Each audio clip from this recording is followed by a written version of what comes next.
오늘은 성찬식을 거행하는 날입니다. 그래서 말씀도 성찬과 관계해서 이렇게 증언하게 되었습니다. 요한계시록 22장 14절 말씀을 보면은 거기 말씀에 자기 두루마기를 빠는 자들이 복이 있으니 그랬습니다.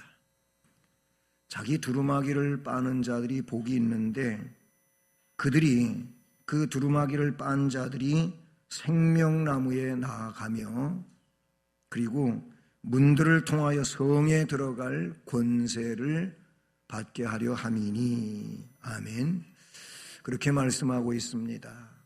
그러니 생명나무는 천국 백성이 참여할 수 있는 건데 원래는 그렇게 했었지만은 범죄의 결과로 생명나무에 가까이 하지 못하도록 에덴 동산에서 내쫓으시고 그리고 화영검으로 그 동산에 들어가지 못하게 울타리를 치셨다고 했죠.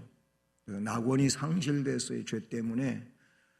그런데 예수 그리스도로 말미암아 그 생명나무에 다시 나아갈 수 있게 되었다는 것이죠. 동시에 문들을 통하여 성에 들어갈 권세를 얻으려 한다고 하는 것은 역시 천국에 갈 수 있는 그런 자격이 주어진다는 말씀입니다. 두루마기를 빠는 자들이 그렇게 된다는 것인데요. 그러면은 어디에다가 두루마기를 빨아야 되느냐?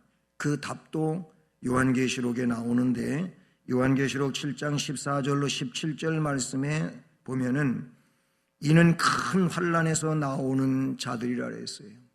많은 무리가 나오는데 그들이 어디에서 나오는 자들인가? 환난에서 나온다 그랬어요. 그러면서 그 옷을 어린 양의 피에 옷을 씻어 희게 하였느니라 라는 말씀이 기록이 되고 있어요. 흰 옷을 입었는데 그 흰 옷은 어린 양의 피에 그 옷을 씻어서 희게 됐다 이렇게 말씀합니다.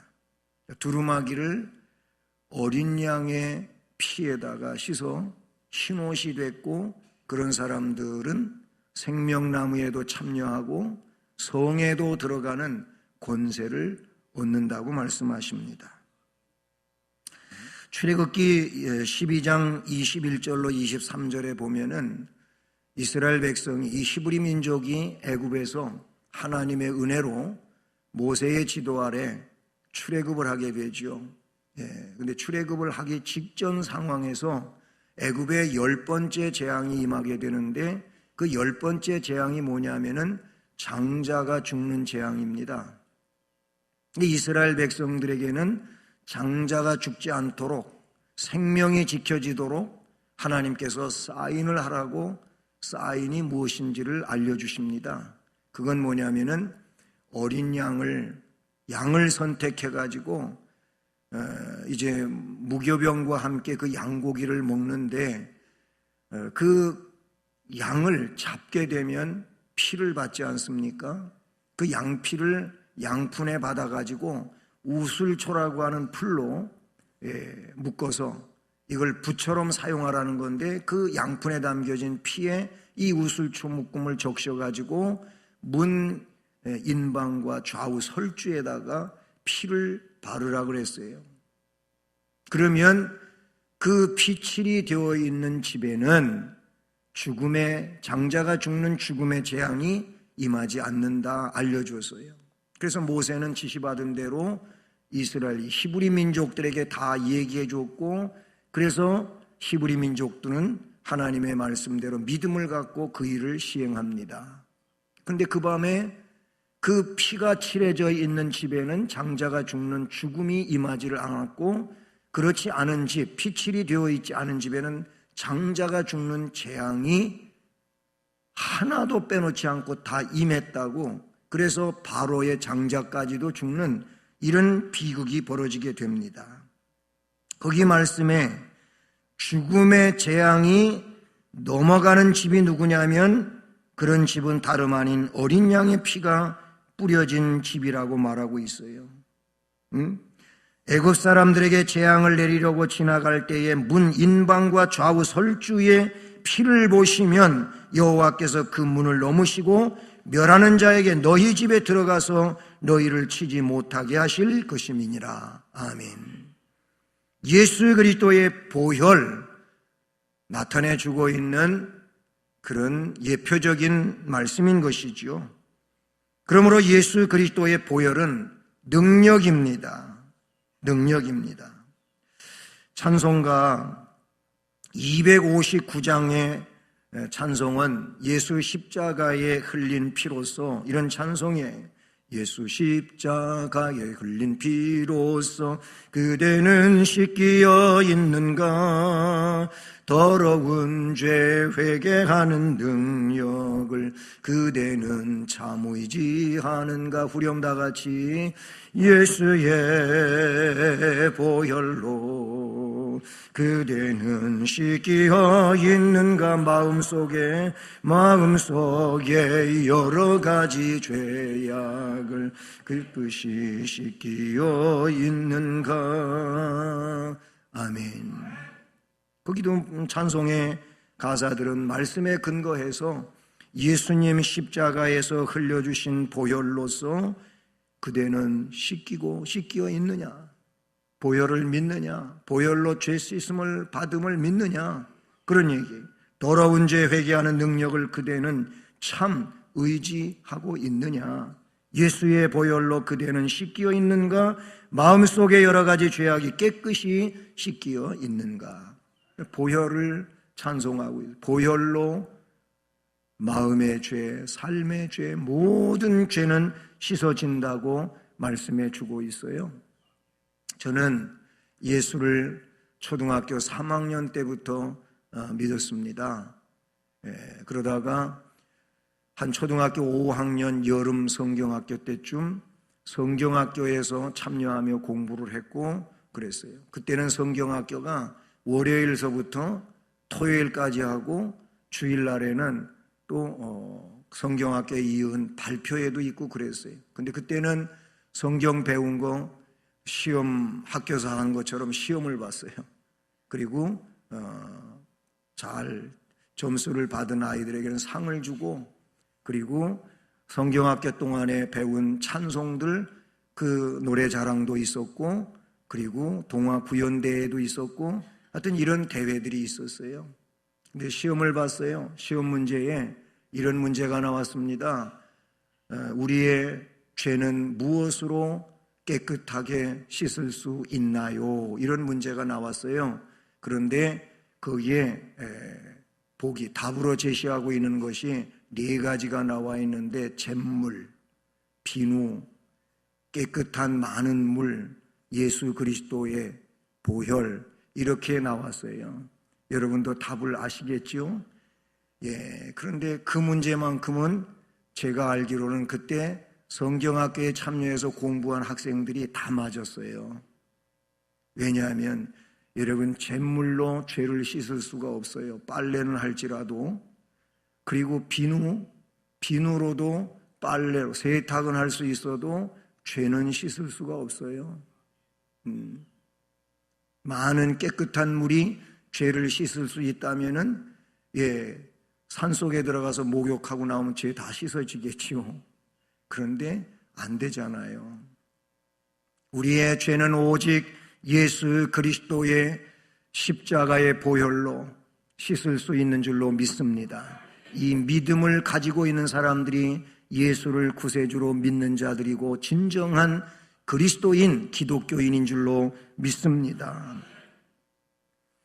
예수 그리스도의 보혈이 왜 능력이냐라는 겁니다. 말씀에 보면은 영원히 의롭게 하는 보혈이기 때문에 그런 줄로 믿습니다. 오늘 말씀에도 나타나고 있어요. 14절에 하물며 영원하신 성령으로 말미암아 흠없는 자기를 하나님께 드린 그리스도의 피가, 그렇게 나와요. 10장 10절에도 보면 이 뜻을 따라 예수 그리스도의 몸을 단번에 들이심으로 말미암아 우리가 거룩함을 얻었다. 여기서 단번이라고 하는 말은 또 그렇게 할 필요가 없다는 의미예요. 그러니 그것은 그때로부터 영원까지 그 피로, 그때 그 십자가에서 몸을 찢어 흘리신 피, 그 피로 영원히 죄를 씻는 줄로 믿습니다. 이 피를 믿는 자는 영원히 의로워지는 거예요. 하나님이 그걸 보고 너는 의로운 자라고 그렇게 법정적으로 선언해 주시는 거예요. 그래서 하나님 앞에 우리 의인이 된 거예요. 우리가 선하거나 착하거나 아니면 바르거나 의로워서 그래서 우리를 하나님이 의인이라고 말해 주시는 게 아니에요. 오늘은 의인이었다가도 내일 죄인이 되는 게 인간이잖아요. 오직 하나님이 우리를 의로운 자로 인정해 주시는 것은 예수님의 그 흘리신 피를 내 죄를 속하여 흘리신 피라고 믿는 자에게 의인이라 일컬어 주시는 줄로 믿습니다. 로마서 4장 5절에 이를 아니할지라도 경건하지 아니한 자를 의롭다 하시는 이를 믿는 자에게는 그의 믿음을 의로 여기시나니 그랬어요.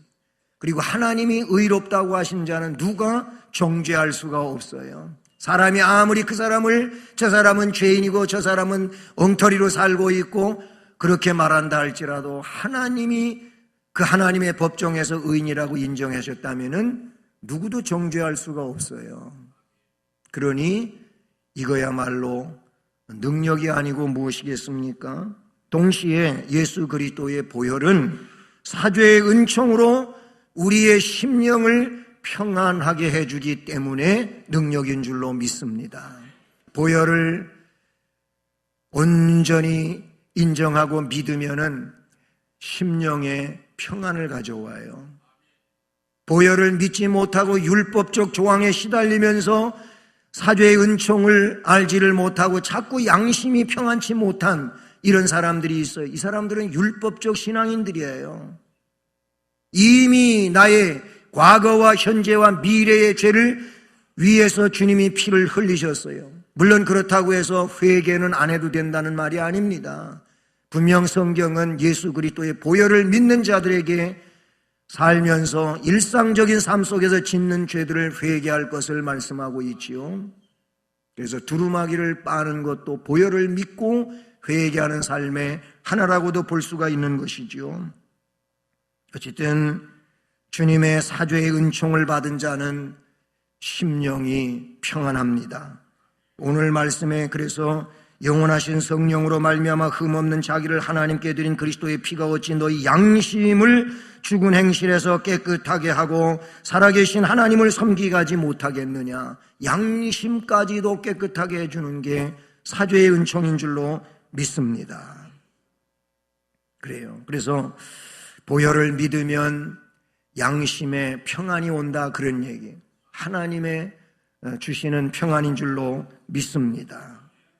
그리고 이 보혈은 우리의 삶에 능력을 가져와요. 그래서 악마를 물리치는 능력이 있어요. 보혈을 믿으면 그 보혈이 악한 영을 물리치게 해주시는 줄로 믿습니다.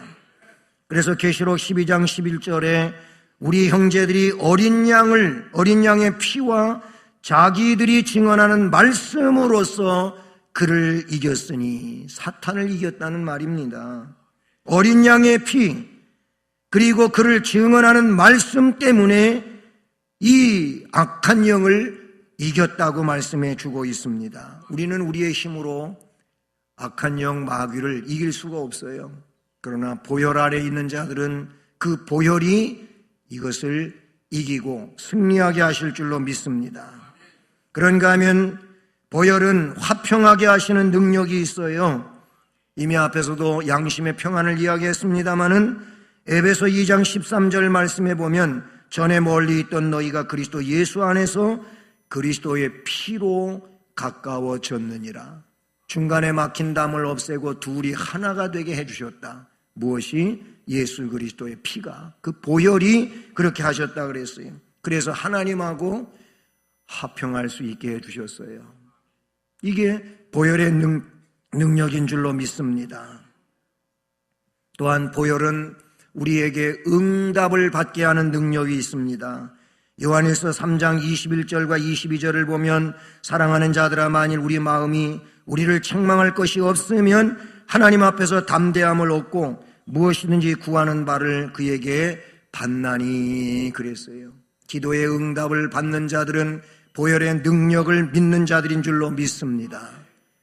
마지막으로 어떤 능력이 있느냐 하면은 사역을 감당하는 능력이 보혈을 믿는 자들에게 주어집니다. 보혈을 믿는 자들에게는 하나님으로부터 다 일이 맡겨졌어요. 사역이 맡겨졌다 그런 얘기예요. 예배자의 사역도 있고 하나님 나라를 위한 봉사자의 사역도 있는데 이런 사역을 우리가 우리의 힘 가지고 감당하는 것이 절대 아닌 것입니다. 오늘 9장 21절에 내려가 보게 되면은 또한 이와 같이 피를 장막과 섬기는 일에 쓰는 모든 그릇에 뿌렸느니라. 왜? 피가 뿌려진 모든 기명들, 기구들은 하나님이 쓰심에 부족함이 없었다는 얘기입니다. 그래서 피를 뿌리는 거예요. 우리에게 피가 부어졌습니까? 우리가 피의 공로를 믿는 그런 피의 심령이 되었습니까? 그렇다면 그 피공로에 의하여 우리에게 오는 것은 뭐냐면 하나님이 우리에게 하나님을 위하여 일하라고 한 이런 것들에 대하여 사역을 감당할 수 있도록 해주시는 줄로 믿습니다. 사랑하는 성도 여러분, 우리를 위해 십자가에서 보배로운 피를 흘리신 예수 그리스도를 믿고 소망으로 바라보며 나아갈 수 있기를 바라는 것입니다. 이 보혈을 모르면 심령에 하나님의 임재의식과 기쁨이 없습니다. 그러므로 우리 모두 예수님의 보혈의 공로를 믿고 속죄의 확신을 가지고 하나님을 잘 섬겨 모든 저주에서 건져지고 승리와 생명과 평안과 복이 넘치는 성도의 삶을 살아가시기를 주님의 이름으로 축복합니다. 사랑의 하나님 아버지 감사를 드립니다.